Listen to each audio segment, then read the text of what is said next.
KLB Deli Serdang bukan ditolak oleh majelis hakim, tapi hanya dinyatakan NO. Dalam hal ini hakim tentu bisa mempertimbangkan ya, kalau belum dilakukan upaya, masa kemudian sudah di ujungnya langsung dibawa ke pengadilan.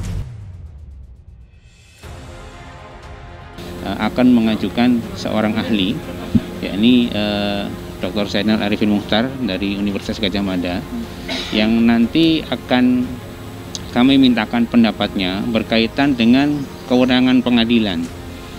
Kewenangan pengadilan tata usaha negara, karena meskipun ini objeknya adalah keputusan tata usaha negara, tapi tidak semua keputusan tata usaha negara itu menjadi kewenangan absolut dari PT UN. Maka terbuka ruang dua langkah hukum. Pertama, memperbaiki pokok gugatan dan mendaftarkannya kembali ke PT UN Jakarta. Atau kedua, melakukan banding ke Pengadilan Tinggi Tata Usaha Negara atau PT TUN Jakarta. Di mana kalau kita mencermati objek gugatan adalah pengesahan perubahan anggaran dasar, pengesahan kepengurusan partai politik, maka ada undang-undang yang lebih spesifik mengatur hal itu di Undang-Undang Parpol. Untuk diketahui oleh seluruh masyarakat Indonesia dan teman-teman media bahwa gugatan NO adalah sangat berbeda dengan gugatan ditolak. Gugatan disebut NO karena objek gugatan dipandang tidak jelas atau ada berbagai cacat formil yang mungkin melekat pada gugatan, sehingga gugatan tersebut tidak dapat diterima oleh majelis hakim. Juga ingin menyampaikan pesan singkat sebagai tanggapan atas keputusan Pengadilan Tata Usaha Negara PT UN yang menolak gugatan pihak KSP Muldoko. Penolakan ini semakin memperkuat keputusan Mahkamah Agung sebelumnya yang juga menolak permohonan pihak KSP Muldoko tentang Judicial Review AD/ART Partai Demokrat. Melihat dan memperhatikan amar putusan PT UN Jakarta tersebut, jelas bahwa perkara gugatan Partai Demokrat KLB Deli Serdang bukan ditolak oleh majelis hakim, tapi hanya dinyatakan NO. Makanya kenapa kemudian logikanya kalau ada selisih di internal partai, ya, negara nggak boleh terlalu banyak campur, karena kalau negara bercampur terlalu cepat, terlalu mudah, itu bisa menjadi berbahaya. Makanya kenapa kemudian dikatakan bahwa dorong selesaikan secara internal. Internal itulah logikanya, kenapa logika itulah yang ada dalam undang-undang partai politik. Pengadilan Tata Usaha Negara atau PT UN Jakarta telah mengumumkan secara online melalui laman website resmi Mahkamah Agung tentang keputusan perkara gugatan Partai Demokrat KLB Deli Serdang kepada Kementerian Hukum dan HAM atau Kemenkumham dengan nomor perkara 150.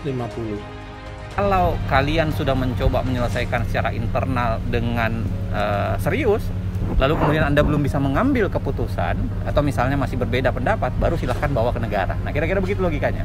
Nah, dalam hal ini hakim tentu bisa mempertimbangkan ya, kalau belum dilakukan upaya, masa kemudian sudah di ujungnya langsung dibawa ke pengadilan. Bagi kubu Muldoko, yang kami perjuangkan adalah mengembalikan kepemilikan Partai Demokrat kepada rakyat. Yang kami perjuangkan adalah menolak oligarki, menolak tirani, menolak autokrasi, dan menolak totaliter di dalam tubuh Partai Demokrat. Dan itu adalah harga mati. Logikanya begini nih, yang namanya pengadilan administrasi itu, pengadilan itu sebenarnya selalu ditaruh di paling belakang. Makanya dikasih kesempatan untuk melakukan upaya-upaya dulu di internal. Misalnya dalam kaitan dengan sengketa internal partai, Anda selesaiin dulu dong di dalam.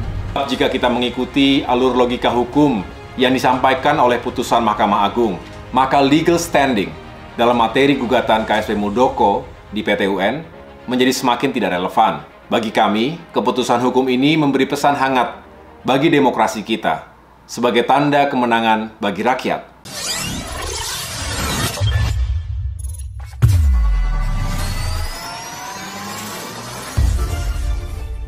Drama kudeta Partai Demokrat antara kubu Kongres Luar Biasa KLB Deli Serdang dan Partai Demokrat pimpinan Agus Harimurti Yudhoyono (AHY) nampaknya masih akan berlanjut. Setelah Pengadilan Tata Usaha Negara (PT-UN) Jakarta tidak menerima gugatan yang diajukan Kepala Staf Presiden Muldoko soal pengesahan hasil KLB, kubu KLB menyiratkan akan menempuh langkah lanjutan.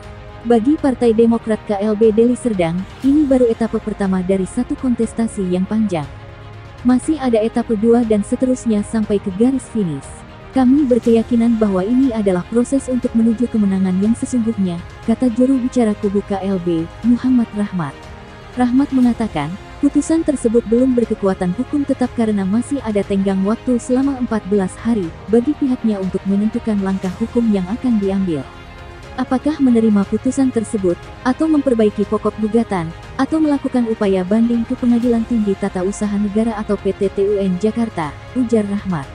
Ia menegaskan, gugatan yang dilayangkan Muldoko tidak ditolak oleh Majelis Hakim PT-UN, tetapi dinyatakan tidak dapat diterima atau NO. Menurut dia, gugatan dinyatakan NO yang artinya objek gugatan dipandang memiliki cacat formil yang dipandang melekat pada gugatan sehingga gugatan tidak diterima. Hal itu berbeda dengan gugatan yang ditolak. Adapun gugatan ditolak adalah bila penggugat dianggap tidak berhasil membuktikan dalil gugatan. Di samping itu, Rahmat menegaskan, pihaknya menghormati dan menghargai putusan PT-UN Jakarta menilai ada keganjilan dalam putusan tersebut. AHY menuturkan, partai politik merupakan perpanjangan tangan sekaligus penyambung lidah rakyat di parlemen. Oleh karena itu, kata AHY, upaya mengambil alih kepemimpinan di partai politik secara inkonstitusional sama saja dengan mengganggu rakyat.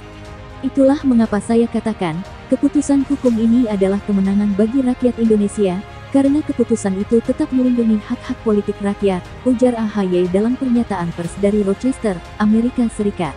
Menurut AHY, putusan PT-UN Jakarta ini juga menjadi peringatan bagi perusak demokrasi. Ia menyebutkan, tidak boleh ada lagi orang yang berniat mengambil alih kepemimpinan partai politik melalui upaya KLB ilegal.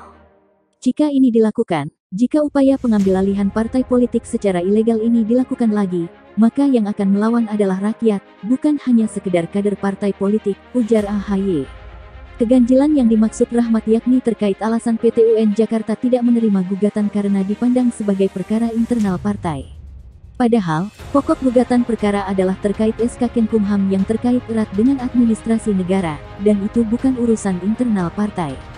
Dalam gugatan ini, Muldoko bersama Joni Allen Marbun selaku penggugat meminta PT-UN Jakarta untuk membatalkan Surat Menteri Hukum dan Hak Asasi Manusia nomor MHHUM, pukul 1:10-47, perihal jawaban permohonan atas pendaftaran perubahan ADART, dan perubahan susunan kepengurusan DPP Partai Demokrat periode tahun 2021 sampai tahun 2025. Sementara itu, Ketua Umum Partai Demokrat Agus Harimurti Yudhoyono mengatakan, putusan PT-UN Jakarta ini merupakan sebuah tanda kemenangan bagi rakyat. Adapun putusan PT-UN Jakarta tersebut menambah panjang daftar kekalahan yang diterima kubu Muldoko. Setelah Pengadilan Tinggi DKI Jakarta menolak banding Joni Allen terkait pemecatannya dari Demokrat dan Mahkamah Agung menolak judicial review ADART Partai Demokrat yang diajukan sejumlah ex-kader Demokrat.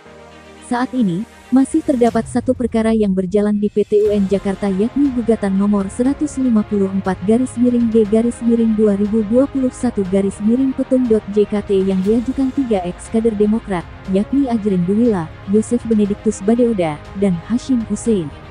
Dalam gugatannya, para penggugat meminta PT-UN untuk menyatakan batal atau tidak sah surat keputusan Menkumham tentang pengesahan ADART Partai Demokrat tahun 2020 dan pengesahan perubahan susunan pengurus DPP Partai Demokrat tahun 2020 sampai tahun 2025. Para penggugat juga meminta agar Menteri Hukum dan HAM selaku tergugat mencabut surat tersebut.